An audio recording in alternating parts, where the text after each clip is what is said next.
morning, everyone, and welcome to the Compass Hin July office hours. This month's topic will be, of course, VTE, and my name is Sean Laffey. I am the program specialist for the Compass Hin team, and I also wanted to remind everyone that this will actually be our last live office hours event. But don't let that dampen your spirits because we are actually in the planning stages of our new platform for office hours. And just keep an eye out for updates on that coming up here. So again, thank you for joining us for today's office hours. Just a few housekeeping items. If you could, please, maybe in the chat, just let us know who's present today. Type in your name of your facility. And just also remember to please take a moment to make sure that your lines are muted and don't place us on hold. So make sure we don't have any of that on hold music in the background. And I will also like to introduce our speakers today from the Anticoagulation Forum, Liz Goldstein and Elaine Whalen. They will be taking care of our webinar now. So if you are available, Elaine or Liz, please go ahead. Okay, thank you so much, Sean. I'm just going to share my screen here. Can you see that, Sean? Okay, I guess you're muted, but I hope everyone can see my screen. If I not, do today, yes, sorry. Great. So thank you so very much. We're thrilled to join this webinar today and introduce the Anticoagulation Forum to this HIN group. I'm going to go quickly through about 10 slides, and then I'll pass it off to Elaine Whalen, and we'll dive a little deeper into our resources. So who are we? The Anticoagulation is the largest nonprofit organization focused on anticoagulation. Our membership are healthcare providers, not patients, including nurses, pharmacists, and physicians, representing over 3,000 anticoagulation practices. We provide education, and I'll show you some examples. We try to give very practical clinical advice, and we work with groups like everyone on this call to share best practices. Our board is regularly relied upon as experts in the field. Many lead major clinical trials, write guidance papers, and participate as subject matter experts. So what I hope you take away from this call today is two things. One, we have tons of resources that are free. Hold on, Jen. That are free for you and the hospitals you work with. And two, beyond the online resources, our experts can help be live resources to you as you develop programs and struggle through emerging issues. So I'm sure everyone here is very familiar with the National Action Plan for Adverse Drug Event Prevention, but I just wanted to highlight that the AC Forum was mentioned a number of times as a model, and I quote, "Some organizations such as the Anticoagulation Forum are leading strategies that foster dissemination of best practices and prevention strategies across healthcare systems and facilities." So we're proud to be part of this report and ongoing efforts, and again, to provide everyone here with our free resources. So one of our most popular programs is our monthly webinars. Again, they're free, as is all of the content on our website. The webinars cover hot topics, and we usually have the lead author as our guest speaker. The goal of the webinar program is to translate the academic paper. Many of our members don't have access to the journals, or if they do, as you know, you don't have time to read them. So we try to get the practical result of the paper. How does it impact what I do in my practice tomorrow? We have an average of 500 attendees on each month, and they're archived on our website if you can't watch it live. We also offer live events. Our next national conference is April 11 through 13, 2019 in Fort Lauderdale, Florida. We also offer anticoagulation boot camps 1 or 2 times a year that are smaller, more regional meetings. One example of promoting best practice is a compendium of 12 articles we wrote called Management of VTE, Clinical Guidance from the AC Forum. This was written by 58 leading experts, again, focused on practical guidance for healthcare providers, published with free open access to all 12 manuscripts. So you can either Google the title or access it through our website. We also have a number of online education offering free CE opportunities. For example, we have 3 hours of boot camp material as enduring programs. And we just launched 3 hours of transition of care content, and we're doing a joint program with the Society of Hospital Medicine focused on VTE prophylaxis. So here are 3 hours of content focused on transitions of care, and you can access it through that link. And I think Sean will have these slides available so you can get to the hyperlink.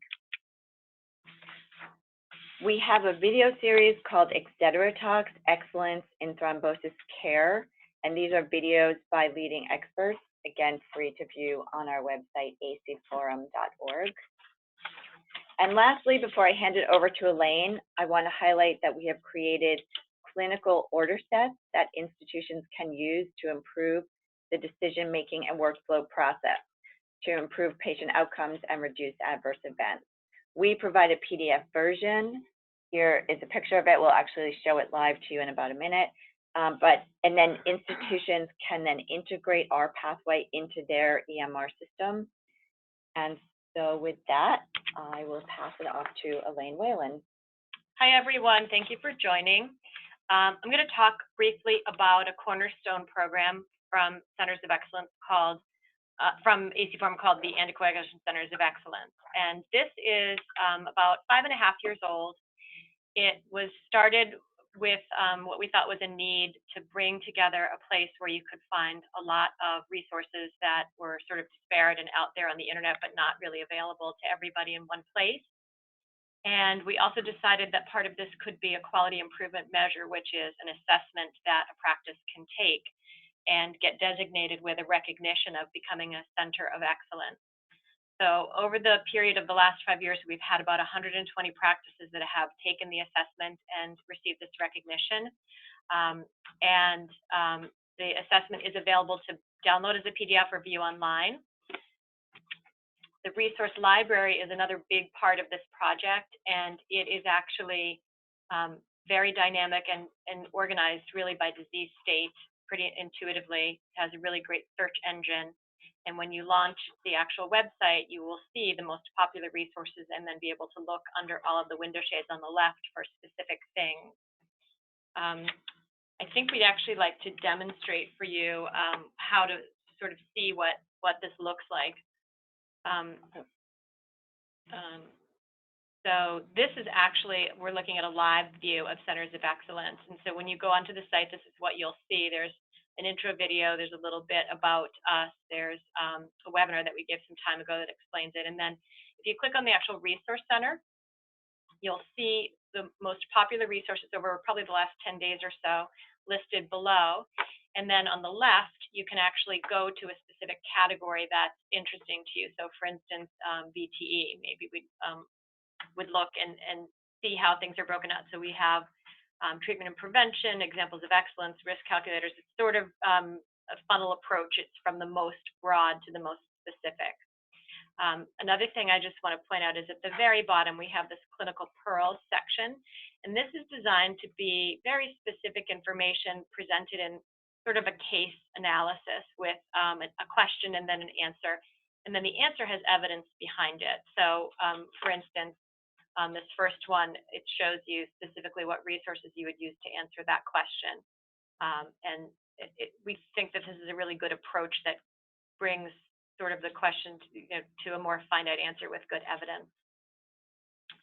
Another thing that we have on here are global.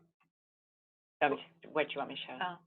Yeah, so we have also a global toolkit. And so this is one of the ones that we point to very often. This is the University of Washington Anticoagulation Service website, and we feel this is a very comprehensive kit. So if you needed something specific, you could always go here and look. We have a few other ones that we list on our site, which you'll see when you look, which includes University of Wisconsin and Michigan's Mackey group. So those are all really very valuable resources. So we have a question asking, can a hospital use the assessment even if they don't want to apply? So when you actually go to take the assessment, nobody's watching, nobody's paying attention, nobody's reporting whether you pass or fail. You can take it as many times as you want. It's all free. You can actually download the assessment and use it as a quality tool checklist if you wanted to use it that way. If you click on begin assessment, we'll see how it works.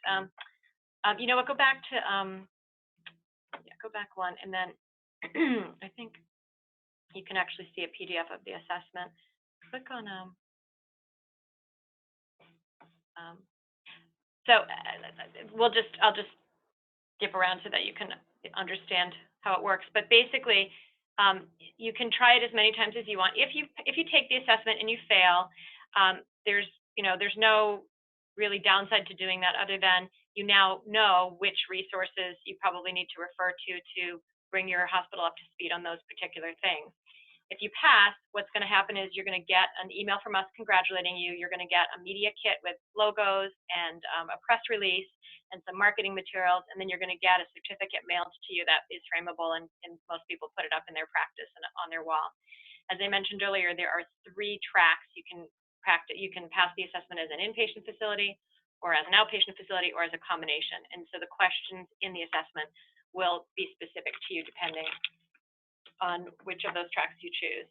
I don't think there's any other questions coming up. Does anybody want to? I'm going to go back to the slide deck.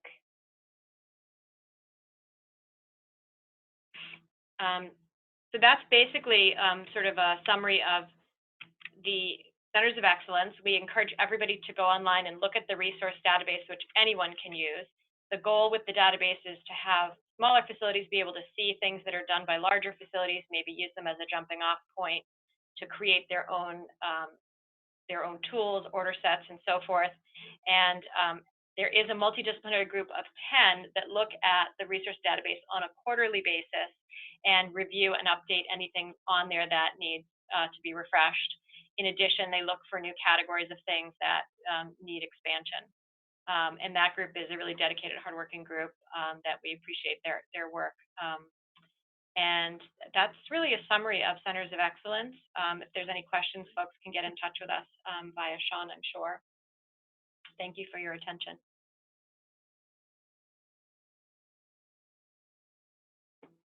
So Sean, should I stop sharing my screen?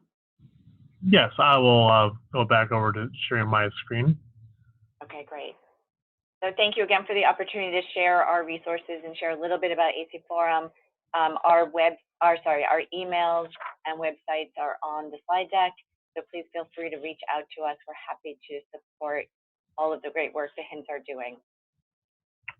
Yes, thank you again, Liz and Elaine, for sharing that with us. And I will, of course, provide the slide deck on our innovation site. So if you want to take a look there, make sure, or if you have any questions to reach out to them, feel free to give myself, Sean here, the program specialist for Compass HIN, any questions. On to Compass HIN updates. As I said, this actually will be our last office hour that's actually live. So in regards to the future office hours, please look for some updates on for our new platform to come through, Innovation event posts, and of course, monthly newsletters that like the drumbeat in our HIN huddle. To keep an eye out for upcoming events, we have our Swim Towards Stewardship second webinar.